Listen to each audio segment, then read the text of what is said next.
Good evening. Special edition തുടങ്ങുന്നു. +2-ലും പാമോലിനിലും സർക്കാരിന് കോടതിയുടെ ഇരട്ടപ്രഹരം. പ്രധാന വാർത്തകൾ. പാമോലിൻ കേസിൽ മുഖ്യമന്ത്രിക്കെതിരെ സുപ്രീം കോടതിയുടെ നിരീക്ഷണം. കേസ് പിൻവലിക്കുന്നതിന് പിന്നിൽ മുഖ്യമന്ത്രിയുടെ താൽപര്യമാണോ എന്ന് കോടതി.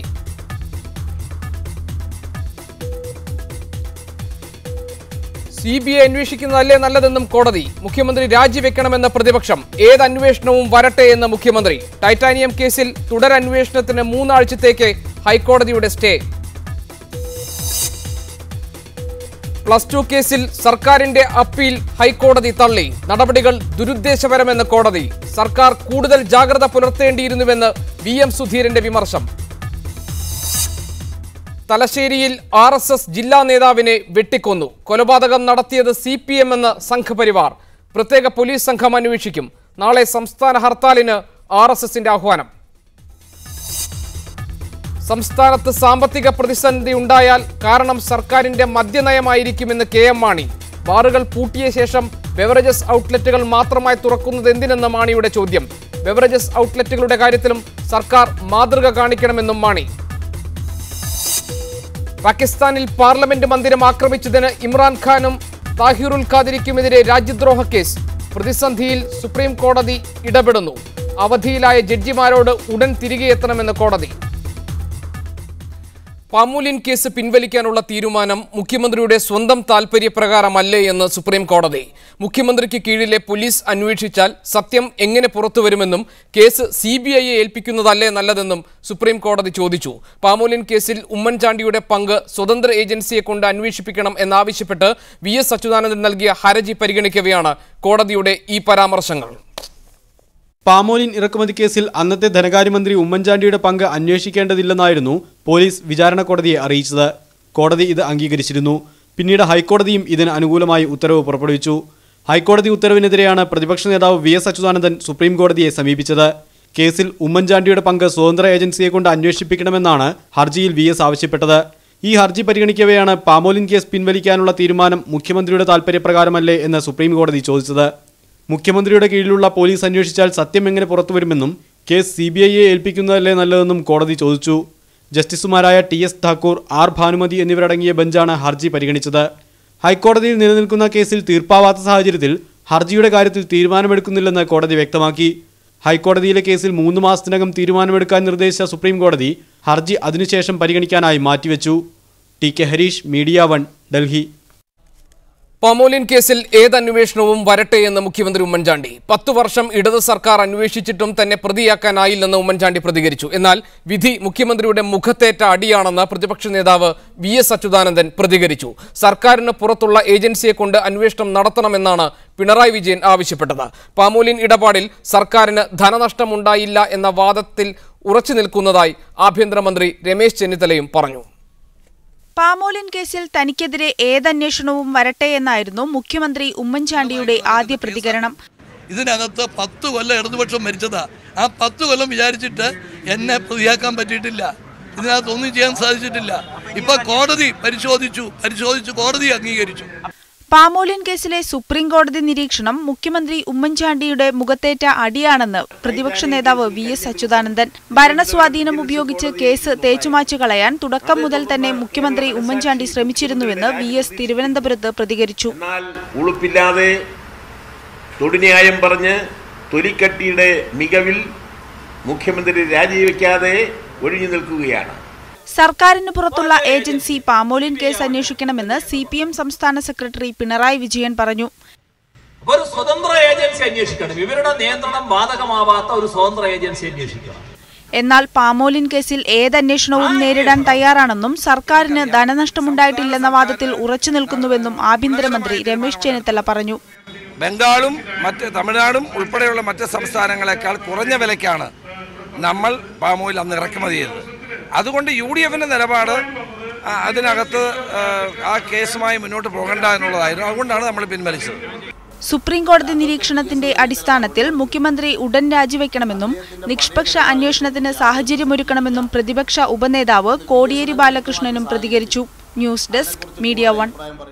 സ്പെഷ്യൽ എഡിഷനിൽ ഇന്ന് ചർച്ചയ്ക്ക് കോൺഗ്രസിന്റെ ശ്രീ രാജ്മോഹൻ ഉണ്ണിത്താൻ തിരുവനന്തപുരത്ത്, CPIMന്റെ ഡോക്ടർ TM തോമസ് ഐസക് ആലപ്പുഴയിൽ, അഡ്വക്കേറ്റ് ഉദയഭാനു ടെലിഫോൺ ലൈനിൽ.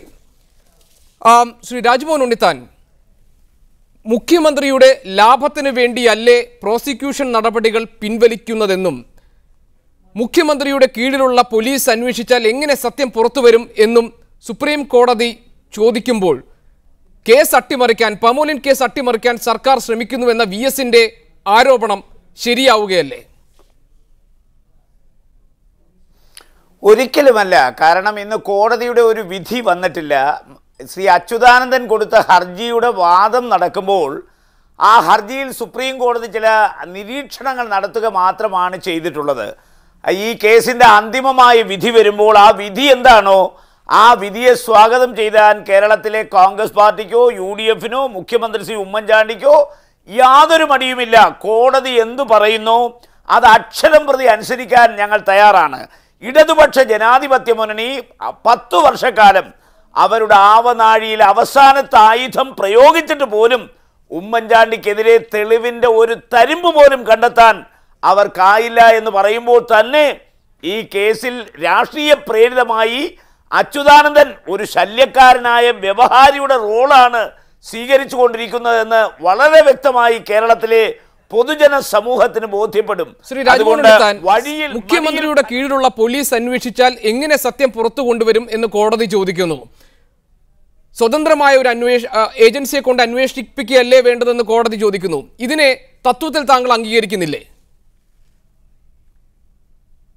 ഈ കാര്യത്തിൽ ഒരു സർവകക്ഷി യോഗം വിളിച്ചുകൂട്ടി എല്ലാവരും തീരുമാനമെടുക്കണം. ഇത് കേരളത്തെ മാത്രം ബാധിക്കുന്ന പ്രശ്നമല്ല, ഇന്ത്യയിലെ 29 സംസ്ഥാനങ്ങളിലെ മുഖ്യമന്ത്രിമാരെ ബാധിക്കുന്ന പ്രശ്നമാണ്. ഇന്ന് ഇന്ത്യയുടെ പ്രധാനമന്ത്രി ശ്രീ നരേന്ദ്രമോദി ഗുജറാത്തിന്റെ മുഖ്യമന്ത്രി ആയിരുന്നപ്പോൾ അദ്ദേഹത്തിനെതിരെ ഉയർന്നു വന്ന സകല ആരോപണങ്ങളും അദ്ദേഹത്തിന്റെ കീഴിലുള്ള ഏജൻസി തന്നെയാണ് അന്വേഷിച്ചിട്ടുള്ളത്. ഗുജറാത്തിൽ മാത്രമല്ല, മിക്കവാറും എല്ലാ സംസ്ഥാനങ്ങളിലെയും സ്ഥിതി അത് തന്നെയാണ്. ആരെങ്കിലും വ്യക്തിപരമായി കോടതിയിൽ പോയി CBI അന്വേഷണം ആവശ്യപ്പെട്ട് അങ്ങനെ അന്വേഷണം വന്നിട്ടുള്ളതല്ലാതെ ബാക്കി എല്ലാ കേസുകളിലും സംസ്ഥാന ഗവൺമെന്റ് ഏജൻസിയാണ് അന്വേഷിക്കുന്നത്. ഇവിടെ ഒരു സർവകക്ഷി യോഗം വിളിച്ചുകൂട്ടാൻ പ്രതിപക്ഷം ആവശ്യപ്പെടട്ടെ, വിളിച്ചുകൂട്ടട്ടെ.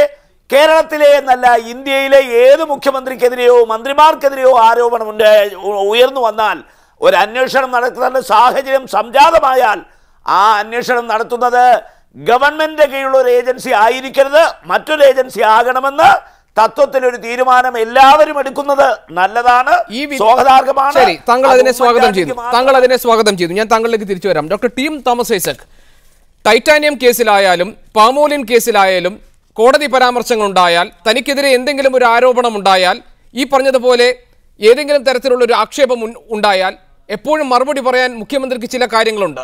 ഇന്ന് അദ്ദേഹം പ്രതികരിച്ചപ്പോൾ പറഞ്ഞത് 10 വർഷം ഇടതുപക്ഷം ശ്രമിച്ചതാണ് എന്നെ പ്രതിപട്ടികയിൽ ചേർക്കാൻ വേണ്ടി, എന്നിട്ട് സാധിച്ചിട്ടില്ല.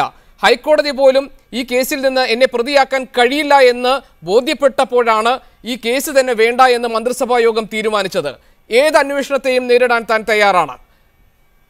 ഇടതുപക്ഷം ഭരിച്ചപ്പോൾ പോലും പ്രതിയാക്കാൻ കഴിയാതിരുന്നൊരു കേസിൽ തുടരന്വേഷണം ഉണ്ടായിട്ട് എന്താണ് കാര്യമെന്നാണ് ഉമ്മൻചാണ്ടി ചോദിച്ചതിന്റെ സാരാംശം. ഇതിന്ന് എന്താ മനസ്സിലാക്കേണ്ടത്? ഇടതുപക്ഷം ഭരിച്ചിരുന്നപ്പം ഉമ്മൻചാണ്ടിയെ പ്രതിയാക്കാൻ ശ്രമിച്ചിട്ടില്ലെന്ന് അതിനാണ് മനസ്സിലാക്കേണ്ടത്. അത് ശ്രമിച്ചു പരാജയപ്പെട്ടു എന്നല്ല, ഉമ്മൻചാണ്ടിയെ പ്രതിയാക്കുന്നതിന് ഉള്ളൊരു പരിശ്രമം നടന്നിട്ടില്ല. അങ്ങനെ ഒരു മുൻവിധിയോടെയല്ല ഞങ്ങൾ ഇതിനെ സമീപിച്ചിട്ടുള്ളത്. എന്താ ഇതിനെ കാരണം? ഇതിന് പ്രത്യേക കാരണമുണ്ട്. കാരണം കരുണാകരനെതിരായിട്ട് ഉമ്മൻചാണ്ടിയുടെ പിന്തുണയോടുകൂടിയാണ് ഇതിനെ സംബന്ധിച്ചിട്ടുള്ള ആക്ഷേപങ്ങൾ ഉയർന്നു വന്നത്. കോൺഗ്രസിന് മുൻതൂക്കമുള്ള നിയമസഭാ കമ്മിറ്റി അടക്കമുള്ളവർ ഇതിൽ സംശയം പ്രകടിപ്പിച്ചത് ഉമ്മൻചാണ്ടിയുടെ പിന്തുണയോടുകൂടിയാണ്. ഇപ്പം കോൺഗ്രസിനുള്ളിൽ അക്കാലത്തുണ്ടായിരുന്ന ഒരു വഴക്കിനോട് ബന്ധപ്പെട്ടുകൊണ്ടാണ് ഈ പ്രശ്നം ഉയർന്നു വരുന്നത്. അതിനൊരു ഭാഗത്ത് നയിച്ചത് ഉമ്മൻചാണ്ടിയാണ്. ആ ഒരു പശ്ചാത്തലത്തിൽ ഉമ്മൻചാണ്ടിയുടെ ഒരു ആംഗിൾ വെച്ചിട്ട് പരിശോധന നടന്നിരുന്നില്ല എന്നുള്ളതാണ് വസ്തുത. പിന്നെ എപ്പോഴത് കടന്നു വരുന്നത്? ഉമ്മൻചാണ്ടിയോടൊപ്പം തന്നെ മന്ത്രിയായിരുന്ന ഭക്ഷ്യമന്ത്രിയായിരുന്ന മുസ്തഫ അദ്ദേഹം ഇത് സംബന്ധിച്ചൊരു വിശദീകരണവും കണ്ടപ്പോഴാണ് ഉമ്മൻചാണ്ടിയുടെ പങ്ക് വളരെ മുന്നോട്ട് വന്നത്. അപ്പോഴാണ് ഒരു പരിശോധന ആരംഭിക്കുന്ന. ആ പരിശോധനയിലാണ് ധനമന്ത്രിയായിരുന്നു ഉമ്മൻചാണ്ടിക്ക് ഇപ്പോൾ കോട്ടിയേക്കാൾ താഴത്തെ ഒരു കൊട്ടേഷനിൽ വില കുറച്ച് നൽകാൻ വേറെ ആളുകളുണ്ടായിരുന്നു എന്നുള്ള വസ്തുത അറിയാമായിരുന്നിട്ടും അത് തടയുന്നതിന് ഒരു നടപടി സ്വീകരിച്ചില്ലെന്ന് മാത്രമല്ല ക്യാബിനറ്റിൽ അക്കാര്യം അംഗീകരിച്ചു കൊടുത്തു എന്നുള്ളത് വ്യക്തമാകുന്നു. ഉമ്മൻചാണ്ടിയുടെ വകുപ്പ് സെക്രട്ടറിമാർ ഇത് സംബന്ധിച്ച് ഒബ്ജക്ഷൻ എഴുതിയിട്ടും ഉമ്മൻചാണ്ടിയോ ഒബ്ജക്ഷനുകളൊന്നും തന്നെ മന്ത്രിസഭാ യോഗത്തിൽ ഉയർത്തുകയോ നിഷേധിക്കുകയോ ചെയ്തില്ല. ഇത് ഗൗരവമായ കൃത്യവിലോപമാണ് എന്നുള്ളത് പുറത്തു വരുന്നത് ആ ഘട്ടത്തിലാണ്. ഞങ്ങളത് ഉന്നയിച്ചിട്ട് ഇപ്പോൾ ആരെ കുത്തിപ്പൊക്കുന്ന, ആരെ കമൻറ്റ് പാസ്സാക്കിയിട്ടുള്ളത് ഇടതുപക്ഷമോ പ്രതിപക്ഷമോ അല്ലല്ലോ എന്ന് കോടതി തന്നെയല്ലേ സംശയം പറഞ്ഞത്. ആ സംശയമാവട്ടെ ഞങ്ങളുടെ നിരീക്ഷണം, ഞങ്ങളുടെ നിലപാട് യോജിച്ചിട്ടുള്ളതാണ്. ശ്രീ രാജ്മോഹൻ ഉണ്ണിത്താൻ പറഞ്ഞത്, ശ്രീ തോമസ് ഐസക്, ശ്രീ രാജ്മോഹൻ ഉണ്ണിത്താൻ ഇവിടെ പറഞ്ഞത് കോടതിയുടെ വിധിന്യായം ഉണ്ടായിട്ടില്ല, വാക്കാലുള്ള പരാമർശം മാത്രമാണ് ഉണ്ടായിട്ടുള്ളത്.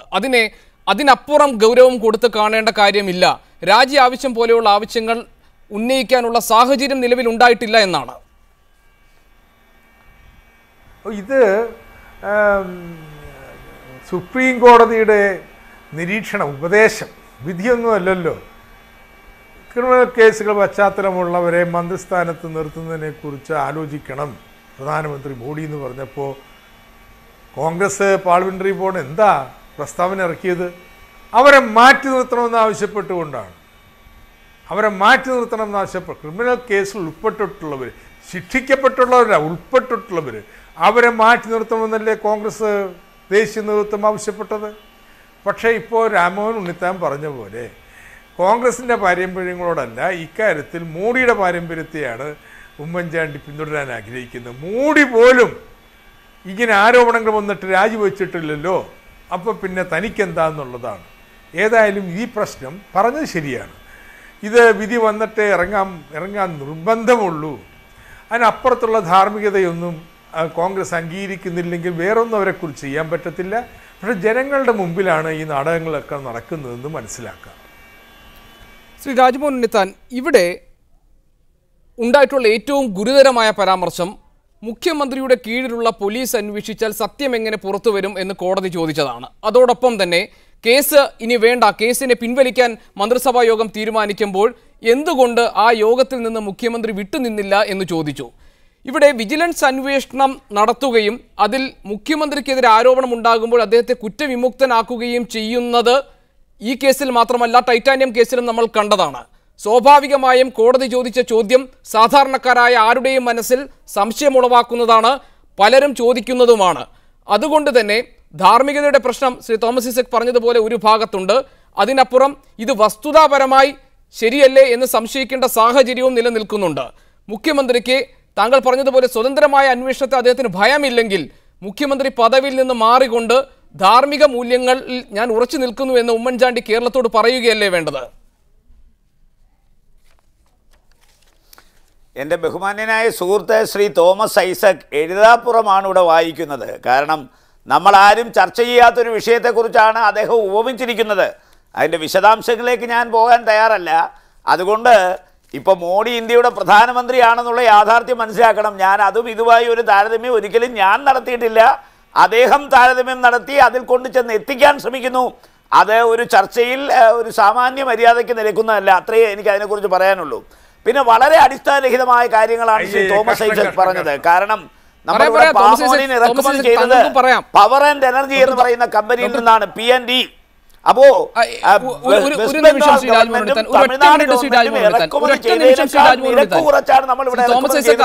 താങ്കൾ